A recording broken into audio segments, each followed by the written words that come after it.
বিশ্বাস হয় না? আচ্ছা বলে তো, অন্য অন্য সংগঠনের এবার জনসভা হলে মারামারির অবস্থাটা কেমন হতো? এই সামনে কে বসবে এর জন্য কয়েক দফা ভালো হতো, চেয়ার নিয়ে ফেকাফেকি হইতো, কথা ঠিক না? ফুল দিয়া নিয়ে মারামারি হতো, কথা ঠিক না? কিন্তু দেখেন তো অবস্থাটা কি, এখানে হাজারো সাধারণ মানুষ, সর্বস্তরের মানুষ, কি বুঝলেন? যাদের অনুষ্ঠানের মধ্যে বিশৃঙ্খলতা হয় তারা দেশকে সুশৃঙ্খল করতে পারে না, আর যাদের অনুষ্ঠান সুশৃঙ্খল তারা দেশকে সুশৃঙ্খল করতে পারে। আমরা বাংলাদেশে হারাম মুক্ত করতে পারবো, আর যাদের আগা করা সব জায়গায় হারাম তারা বাংলাদেশকে হারাম মুক্ত করতে পারবে না। আপনারা বলেন, এই অর্থনীতি চলতে থাকে কিয়ামত পর্যন্ত একজন রিক্সাওয়ালা ঠেলাওয়ালা কোনোদিন ধরিয়ে হতে পারবে? সুযোগই তো নেই, প্রসেস নেই, পদ্ধতি নেই, শুধু ধরি হবে, গরিব গরিব থাকবে। আমি চ্যালেঞ্জ দিলাম, এখানে যারা দাঁড়ানো আছেন এরকম হাজারো 50 বছর আগেও যে অবস্থা আজও একই অবস্থা, 50 বছর আগেও যে ভিক্ষুক আজও একই ভিক্ষুক, 50 বছর আগে যে ঠেলাওয়ালা রিক্সাওয়ালা কুলি মজদুর আজও একই কাজ করতেছেন, আপনার কোনো পরিবর্তন নেই। কিন্তু যাদেরকে ভোট দেন আঙ্গুল ফলে কলা গাছ তার বট গাছ হয়ে যায়। ইসলাম যদি ক্ষমতায় আসে আপনার চুরি করতে হবে। কেন চুরি করতে হবে? আপনার ঘরে ঘরে আপনার টাকা পৌঁছে যাবে, আপনার প্রাপ্তি পৌঁছে যাবে, আপনি চুরি করবেন কেন? চুরি করার প্রয়োজন নেই। কিন্তু আমাদের অনেকের সমস্যা, যেহেতু অভ্যাস খারাপ, কারণ যদি ইসলাম ক্ষমতায় আসলে আমার সমস্যা হয়ে যাবে। আপনি ভুল বলতেছেন, আমাদের অনেক মানুষ দাড়ি কাটে, অনেকে ভাবি ইসলাম আসলে মনে হয় আমাকে ঘাড় ধরে দাঁড়িয়ে রাখাবে। বিয়া করতে কি আপনি মসজিদে ঢুকেন, ইমাম সাহেব কি বলছে যে দাড়ি ছাড়া তুমি মসজিদে ঢুকতে পারবে না? তার মসজিদ সবচেয়ে পবিত্র জায়গা, সেখানে যদি আপনাকে বাধা সৃষ্টি না করে তাহলে গোটা রাষ্ট্রের মধ্যে আপনাকে বাধা দিবে যে দাঁড়িয়ে খেতে আসতে হবে। এটা কেমন কথা বললেন? আমরা আগেই বলেছি ইসলাম এমন একটা কানুন, একটা নিয়ম যেখানে মানুষগুলো এমনি ভালো হয়ে যায়। আওয়ামী লীগ কানুন উন্নয়ন করেছে, কিন্তু পালাতে বাধ্য হয়েছে কেন বলেন তো?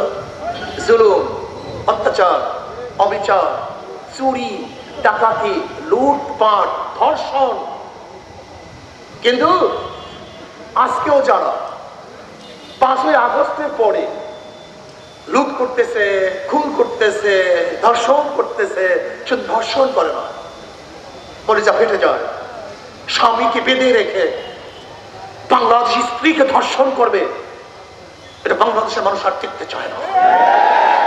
চাঁদা না দেওয়ার কারণে মা সামনের থেকে যুবককে তুলে নিয়ে হত্যা করবে, বাংলাদেশের মানুষ আর দেখতে চায় না। বাংলাদেশের মানুষ আর দেখতে চায় না অত্যাচার, অবিচার, দখলদারি, চাঁদাবাজি, লুট, তরাস, অন্যায়, অবিচার না। জুলাই আগস্টের আন্দোলন করেছিলাম, বৈষম্য বিরোধী আন্দোলন করেছিলাম, বাংলাদেশের মানুষ শান্তি পাবে, মুক্তি পাবে। আমার শ্রমিকরা অধিকারের জন্য আর আন্দোলন করবে না, আমার বিধবা মারা না খেয়ে থাকবে না, বাংলাদেশের একজন মানুষের বস্ত্রহীন থাকবে না, বাংলাদেশের একটা নাগরিক খোলা আকাশে নিচে আর ঘুমাবে না, আমার বাংলাদেশের কোনো মানুষ আর চিন্তাই হবে না, অপহরণ হবে না, বাংলাদেশের একজন মানুষ বিনা অপরাধে জেলে ঢুকে ঢুকে মরবে না, বাংলাদেশের একজন মার বুক আর খালি হবে না, আমার বোন স্বামী হারার আর কান্না কাঁদবে না, আমার বাচ্চারা বাবার জন্য এতিম হিসাবে কাঁদবে না। বাংলাদেশ শান্তি থাকবে, মুক্তি থাকবে, স্বাধীনতা থাকবে, প্রত্যেক অধিকার বাস্তবায়ন হবে। এর জন্য আন্দোলন করেছিলাম, রক্ত দিয়েছিলাম, সামনের কাতার অগ্রসর হয়েছিলাম, নিজের বুককে বুলেটের সামনে পেতে দিয়েছিলাম।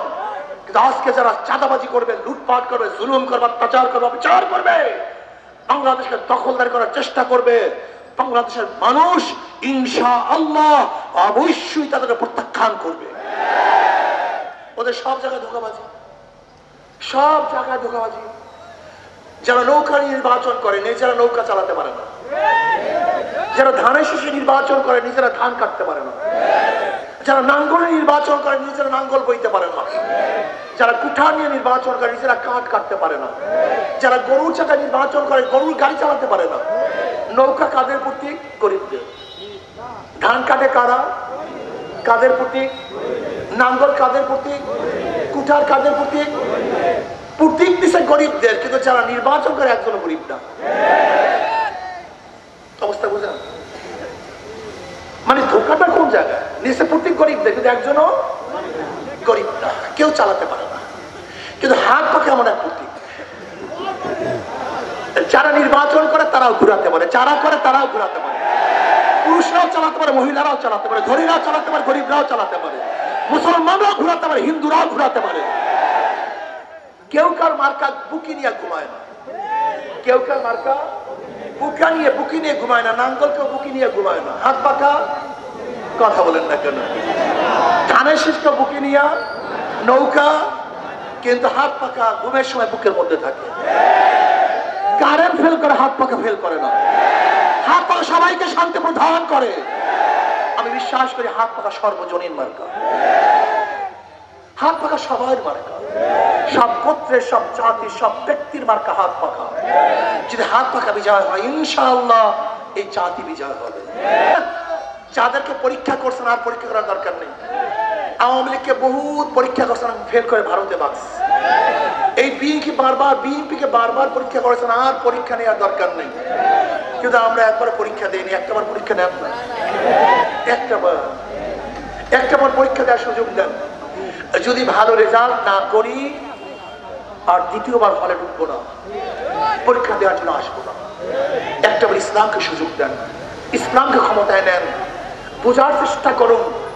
যাদের কথা এবং কাজের মিল আছে তারা এই দেশকে শান্তি দিতে পারবে, আর যাদের কথায় কাজের মিল নাই তারা দেশকে শান্তি করতে পারবে না।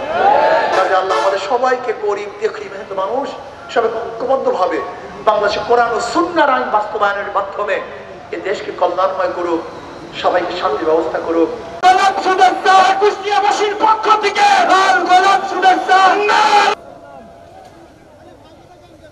ইসলামী আন্দোলন বাংলাদেশ কুমারখালী বলবো, বর্তমান যে অর্থনীতি চলতেছে কিয়ামত পর্যন্ত যার 10 লক্ষ টাকা আছে ব্যাংক তাকে 10 লক্ষ টাকা দিবে। আমার ইসলামপন্থীদের পক্ষ থেকে তাকে প্রার্থী দেওয়া হবে। আমরা উপস্থিত ইসলামী আন্দোলন বাংলাদেশের কেন্দ্রীয় নেতৃবৃন্দ, আবহাওয়ার মধ্যেও আজকে যে আপনারা এখানে সমবেত হয়েছেন, ধর্ষণের মহড়া ঘটিয়েছে, খুনের মহড়া ঘটিয়েছে, ওই বলতে চাই আজকে জনগণ বিশেষ করে যারা ইসলামকে ভালোবাসে, মৌলিক অধিকারের পরিবর্তন এসেছে, জনগণ আশা আকাঙ্ক্ষা দেখছে। আমরা আশা করি